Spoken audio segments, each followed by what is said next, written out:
Bonjour à tous, chers amis, chers frères et sœurs. Aujourd'hui, on va à nouveau parler de ce que le Seigneur nous donne chaque jour. Hein. Comme dit notre Père, hein, donnez-nous aujourd'hui le pain de chaque jour. Eh ben, le pain de chaque jour, c'est la parole de Dieu. Aujourd'hui, je vais lire dans le livre de Marc, les évangiles de Marc, ou l'évangile, pas les évangiles, l'évangile de Marc, chapitre 8. Il dit au verset 22, et il vient à Bethsaïda et on lui amène un aveugle et on le prie pour qu'il le touche. Et ayant pris la main de l'aveugle, il le mena hors de la bourgade ou de la ville et lui ayant craché sur les yeux, il posa les mains sur lui et, et lui demanda s'il voyait quelque chose. Et ayant regardé, l'homme dit, je vois des hommes car je les vois comme des arbres qui marchent. Puis Jésus lui mit encore les mains sur les yeux, le fit regarder, et il fut rétabli, et il voyait tout clairement.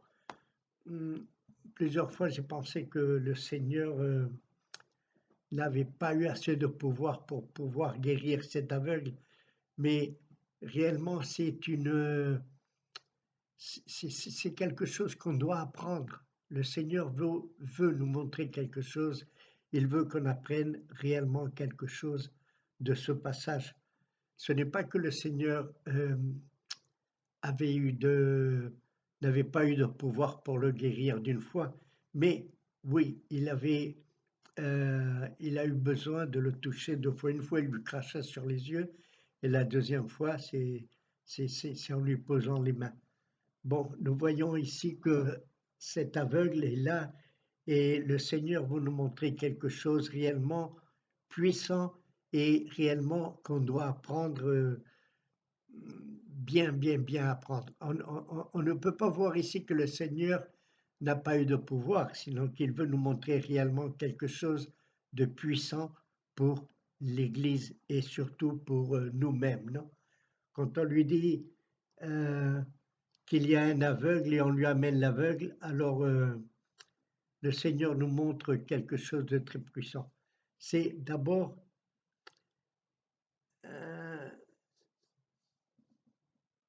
il nous faut penser réellement à quelque chose de, de grand, parce que le Seigneur, quand on lit la Bible, le Seigneur veut toujours nous montrer quelque chose.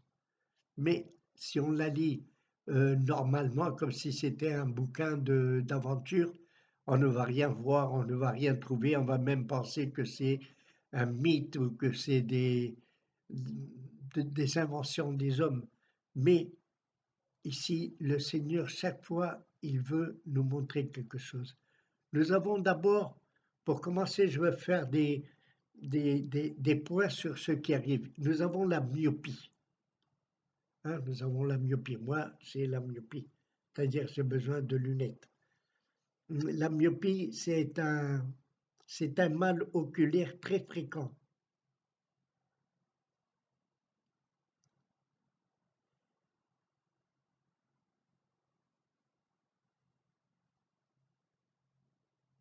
Il est caractérisé par la personne qui peut voir clairement les objets de près. C'est-à-dire, moi, je regarde les objets de près, je les vois bien, mais de loin, je les vois troublés, non, comme des nuages. Je ne vois pas clairement, je ne distingue pas la personne, je ne distingue pas les objets, les lettres, je ne peux pas les voir bien. J'ai besoin de lunettes pour voir clairement ce que veut dire, par exemple, quand je conduis, s'il y a un céder le passage ou s'il y a un stop. Quand je viens de loin, je ne le vois pas. Si je n'ai pas les lunettes, je le vois juste quand j'arrive devant. Mais avant, je les vois comme pas clairement, je les vois.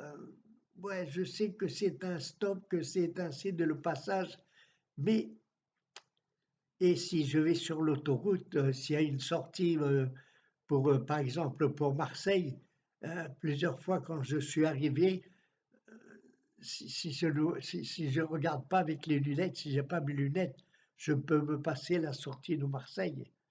Mais c'est normal parce que C'est une maladie qui fait que les yeux ne voient pas clairement. Et alors, ce qui arrive, c'est que on ne voit pas clairement les choses de loin, mais on voit les choses de près. C'est un mal qui est là et on est capable de voir les choses près de nous, hein, tout ce qui existe dans la communauté, c'est-à-dire dans l'Église. On voit clairement quand elles sont près de nous, mais quand elles sont un peu loin, on n'arrive pas à distinguer bien ce qui est en train d'arriver. Hum,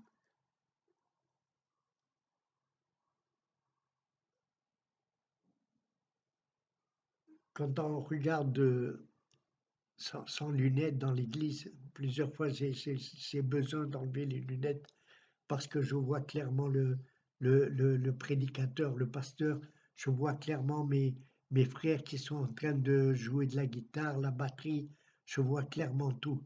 Mais si par exemple on me dit de regarder en arrière, eh ben, ceux qui sont en arrière, je ne les vois pas aussi bien si j'ai pas les lunettes. Il faut me mettre les lunettes. Par exemple, quand je prêche ou quand je regarde la Bible pour prêcher, quand je lis, je n'ai pas besoin de lunettes, je les enlève parce que sinon je ne le vois pas. Pourquoi? Parce que la Bible, elle est près de moi. C'est ça qui fait la myopie. La myopie, c'est voir bien les choses de près, mais voir pas clairement les choses de loin. Hein, les choses de loin. Nous pouvons voir de près que le Seigneur vient vite, mais de loin, on ne voit pas aussi clairement si les choses sont en train de passer aussi vite, aussi bien. Euh, on ne peut pas voir réellement, clairement, si on a une myopie. Hein, on ne voit pas clairement. Nous avons encore un mal qui s'appelle la hypermétropie. Ce mal, parce que la personne voit de forme nuageuse, on ne voit pas clairement. Hein, on ne voit pas clairement les objets de près. Cependant, les objets de loin, on les voit clairement. C'est la hypermétropie. Ici, par exemple, je regarderai, je ne vois pas très bien, mais si je regarde de loin, je vois bien. C'est-à-dire que pour conduire, j'ai pas besoin d'avoir de lunettes parce que de loin, je vois ce qui est en train d'arriver. Hein, je ne vois pas clairement quand les choses sont près de moi ou elles sont à côté de moi, je ne les vois pas clairement. Ça, c'est la hypermétropie. Hein.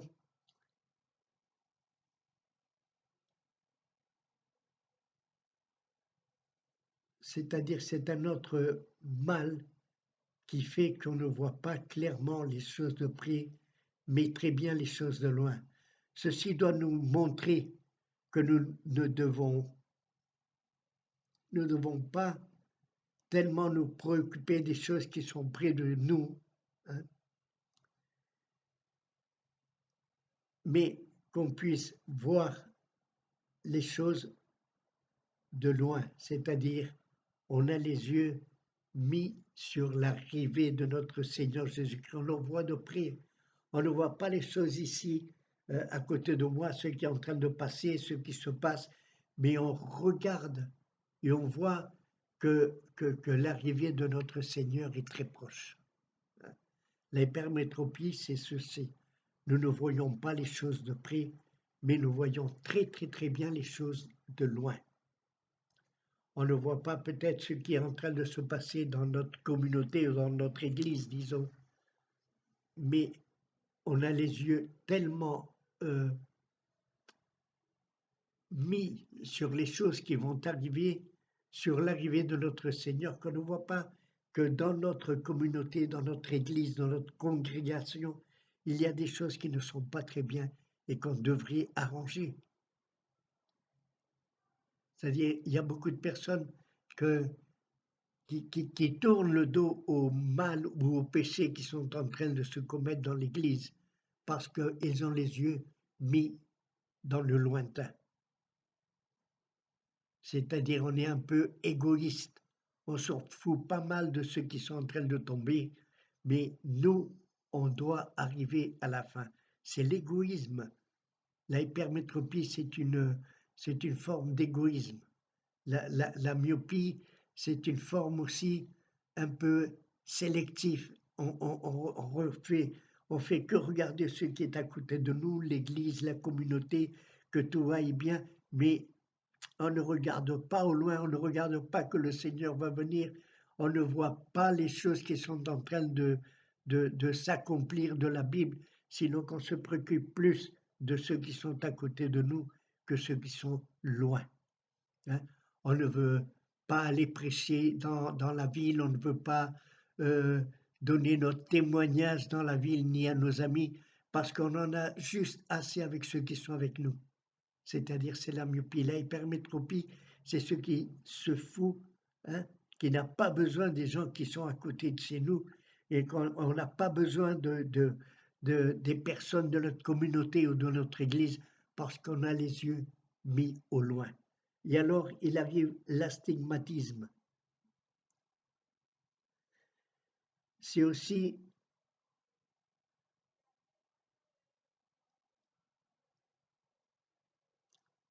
l'astigmatisme, c'est ce qu'on voit trouble les choses près de nous, même les choses loin de nous. C'est-à-dire qu'on ne voit pas clairement tout ce qui est en train d'arriver.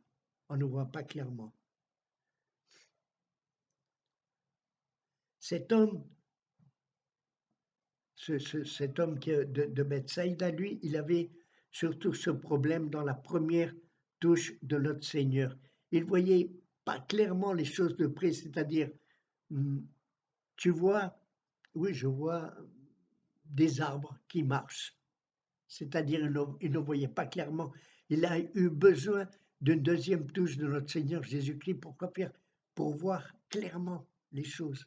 L'astigmatisme, ceci nous enseigne que dans notre Église, dans notre communauté, nous-mêmes, nous ne voyons pas ce qui est en train de se passer dans notre communauté, mais on n'a pas non plus notre regard sur la venue de notre Seigneur Jésus-Christ.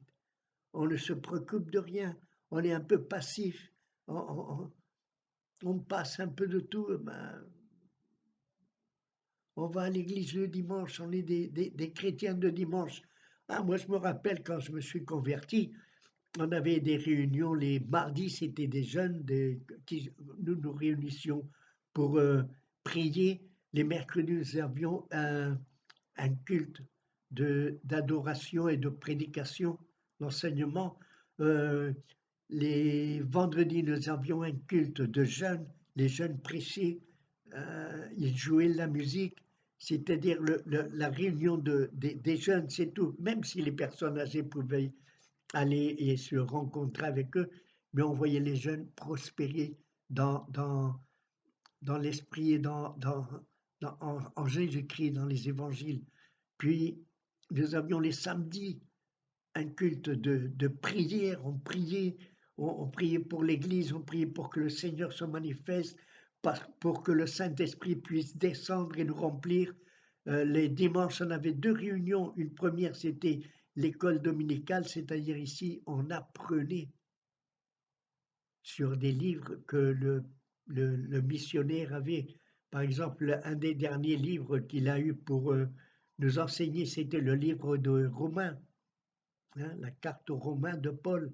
Et réellement, c'était merveilleux. Et les dimanches après-midi, eh ben, on avait une réunion évangélique pour tout le monde, pour tous ceux qui, qui pouvaient venir, pour tous ceux qui avaient besoin de recevoir le Seigneur. Après, on avait une réunion de prière juste derrière. On avait une salle où on priait et on cherchait le Saint-Esprit pour parler dans de langues et pour voir des miracles s'accomplir, etc. Maintenant, non. Maintenant, la plupart des églises, ils ont une réunion de prière mercredi ou jeudi et une réunion le dimanche. C'est tout. Et en plus, beaucoup de chrétiens disent qu'on a trop de réunions. Moi, je m'épate de ceci. Moi, je voudrais en avoir plus. Pourquoi? parce que j'ai besoin du Seigneur, j'ai besoin de voir clairement. C'est ce que le Seigneur a fait. Cet homme devait voir clairement. Il ne pouvait pas voir des arbres bouger. Il ne pouvait pas voir, oui, je vois des arbres, ils marchent, mais je ne vois pas clairement. C'est-à-dire, on n'a pas besoin de s'occuper de ceux qui sont près de nous. On a besoin de s'occuper de ceux qui sont près de nous. On a besoin de voir le futur, de voir la venue de notre Seigneur Jésus-Christ, de voir les prophéties s'accomplir, de voir tout ceci et de voir clairement que le Seigneur, notre Seigneur Jésus-Christ, est réellement le chemin, est réellement la vie, et est réellement la vie éternelle. Il est la seule vérité dont on a besoin. Beaucoup vont vous dire, bon, toutes les religions nous mènent à Dieu. C'est une erreur. Si vous regardez le livre de l'Exode et des Lévitiques, vous allez voir que dans le tabernacle, il n'y avait qu'une seule rentrée. Et regardez, les tribus étaient mises, 3 tribus devant la porte, 3 tribus sur le côté est, 3 tribus sur le côté ouest et 3 tribus sur le côté nord. Et pour rentrer dans le tabernacle, il fallait rentrer par la porte. Il n'y a qu'une seule porte. Ceci nous montre les quatre parties du tabernacle, nous montrent que tout le monde entier, parce que ceci est nord, est, ouest et sud, tous doivent rentrer par l'unique et seule porte qu'il y a. Et la porte, c'est Jésus-Christ. Lui-même le dit dans les évangiles, dans Jean, je suis la porte. Il n'y a pas d'autre porte. Toutes les autres portes, ce sont des voleurs. Comme on a lu dans le livre d'Apocalypse, les livres vont s'ouvrir et les gens qui n'ont pas eu le temps d'écouter les évangiles, d'écouter le salut de notre Seigneur Jésus-Christ, tous vont être regardés en ouvrant les livres. On va voir s'ils ont accompli leur loi intime et leur loi de leur tribu ou de leur peuple.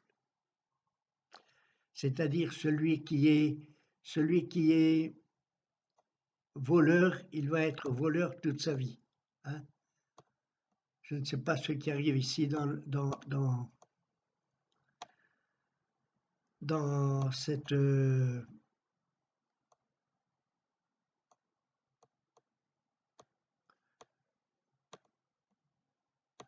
je ne sais pas ce qui est en train d'arriver ici. J'espère que vous êtes en train de me voir parce que il est sorti un business là sur l'écran. Je ne sais pas pourquoi parce que j'ai même pas appuyé sur ça.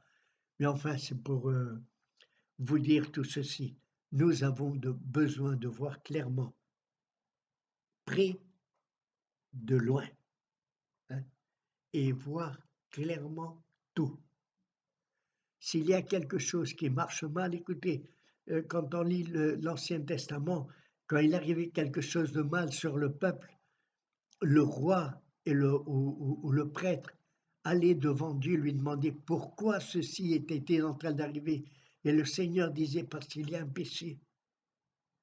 Il y a un voleur parmi vous. Il y en a un qui n'a pas accompli ma parole. Et celui-ci devait être mis à mort. Mort aujourd'hui, ça serait une mort spirituelle. C'est pas une mort matérielle ou corporelle. Ce sont des morts spirituelles aujourd'hui.